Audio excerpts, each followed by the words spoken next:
दर्शक बंधु अनुभव ठारू अलग हेबा पर प्रथम थर पर फिल्म करने जाउछंती अभिनेत्री वर्षा प्रियदर्शिनी। दीर्घ दिनर वाद बद पर एवं पुणी थे हॉलीवुड इंडस्ट्री को फेरी अभिनेत्री वर्षा प्रियदर्शिनी। अभिनेत्री वर्षा और अनुभव बद विषय तो आपण मैंने बहुत भल भाव जानी।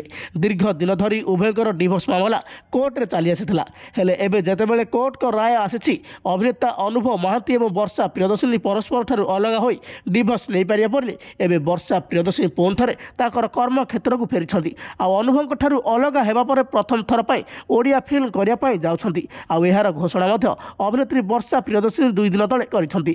आपण मानक आमे कहि रखुछु जे अनुभव महांती पूर्वरु ताकर किछि नुआ ओडिया फिल्म नाम घोषणा करथिया बेले एबे अभिनेत्री वर्षा प्रियदर्शिनी ताका फिल्म ना घोषणा करिसेंती। यार शूटिंग खूब शीघ्र आरंभ हो जाए बोली से सूचना देइछंती। अभिनेत्री वर्षा प्रियदर्शिनी 2024 रे आपण मानक भेटी देवा पई जाउछंती गोटिए नुआ ओडिया सिनेमा जार नाम रही वाइफ। ए सिनेमाटी माध्यम से किसी निजर पारिवारिक समस्या को देखापी जाउछंती बोली सूचना मिलता बेले यह उपर कौन भी टिप्पणी रखी ना वर्षा प्रियदर्शिनी।